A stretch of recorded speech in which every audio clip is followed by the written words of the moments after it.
Miami Hurricanes linebacker is arrested and charged in a crash that killed 3 people, including 2 children. We're going to spend 10 minutes on this. Make sure y'all hit a like for the algorithm. Subscribe to the channel with 10 of your notifications. Live. This is News Channel 8 at 5 on your side. Adarius Hayes' egregious speed, aggressive and reckless lane changes, and complete disregard for the surrounding traffic conditions. These actions directly led to the tragic deaths of the 3 victims. A linebacker for the Miami Hurricanes is now facing vehicular homicide charges in connection with a crash that claimed the lives of a woman and 2 children. Good evening. I'm Jennifer Lee. And I'm Josh Benson. Thanks so much for being with us tonight. That crash happened in May at the intersection of Orangeview Drive and Ridge Road in Largo. News Channel 8's Ryan Arbogast joins us live from the Pinellas County Jail with more on the story. Ryan.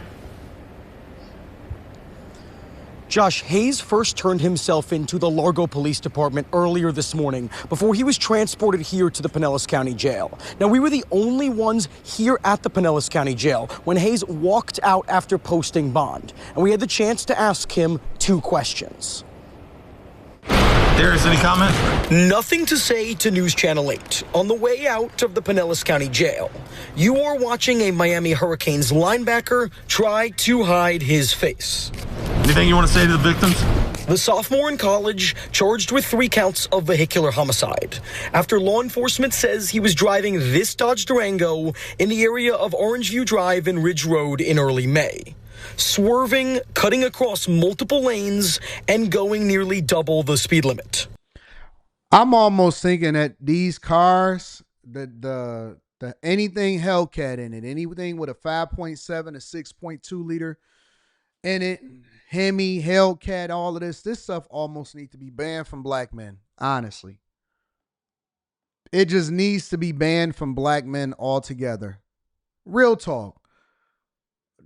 And Arabic and Chaldean and Asians. Well, Asians, they like racers. You know what I'm saying? They like the Civic Type R's. They like the, they always take an Infinity or something like that, or anything like that. They'll take an old Acura or something.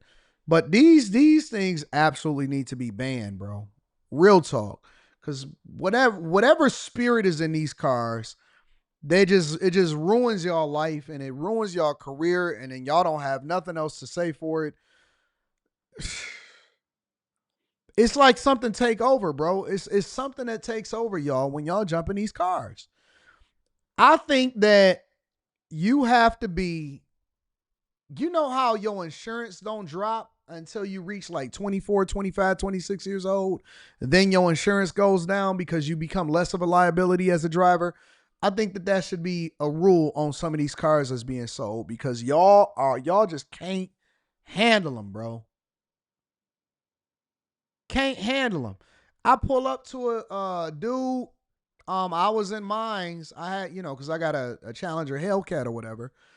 And I'm just chilling. Me, I ain't into all of that. Only time I really take off is if I'm on the freeway and I feel like somebody is following me or something like that, right? But for the most part, I'm slow motion. Unless I'm cruising on the freeway or something like that, right? And I might go 5-10 over or whatever. But I pull up to the light and I'm just chilling, listening to Gunna's new album or whatever. And I see a dude that pull up to the light and he got a scat pack. He in a scat pack. You can see the big bumblebee right there on the side of his car. Go.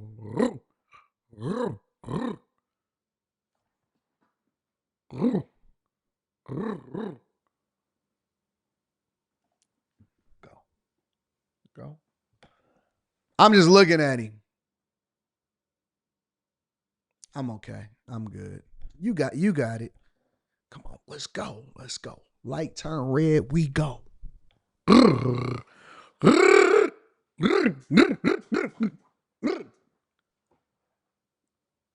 first thing that comes to my mind is, don't you see the Hellcat logo on my car? You got a scat pack. Law enforcement says that the driver of this Kia was making a legal left when the cars smashed into each other. They call the crash a direct result of reckless driving. These actions directly led to the tragic deaths of the 3 victims. 10-year-old Jabari Solomon, 4-year-old Charlie Solomon Riviera, and 78-year-old Gail Price were all killed. The boy's father narrowly survived. And that's the danger that you run when you got people that are inexperienced on the road, sitting there joyriding and driving recklessly. When you see it, you just got to chill out and just stop. When you see it, you got to chill out and just stop and just slow down. Just slow down. Don't make any sudden movements. Don't take off. Don't try to keep up with them. Don't observe them. Don't do any of that stuff. It's messed up. It's messed up. And so now you got 2 kids and a grandfather, and then the dad barely survived. And when the dad came up and woke up out of the hospital, ain't nobody that was in the car with him survived. Messed up. And he ruined his entire life and his entire career. And now he got to live with it for the rest of his life that he killed somebody, all because you wanted to keep going crazy.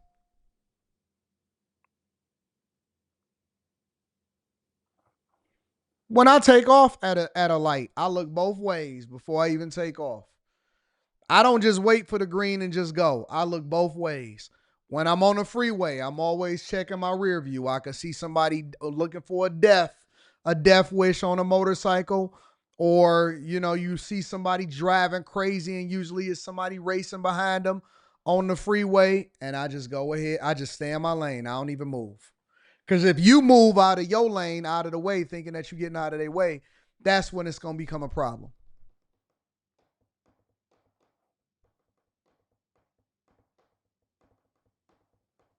And he in college.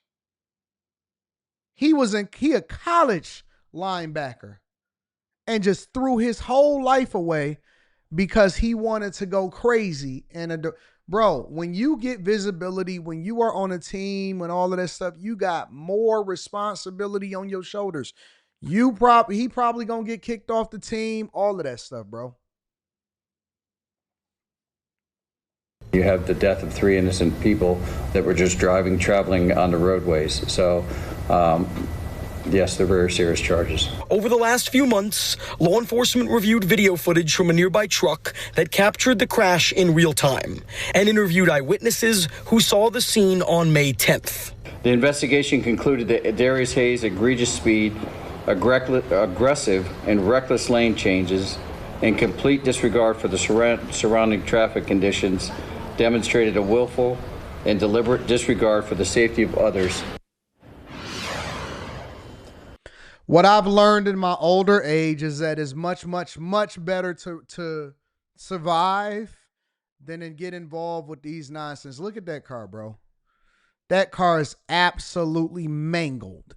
Absolutely mangled. They was probably going home, going to breakfast, going to visit grandma, taking the kids back, showing, like,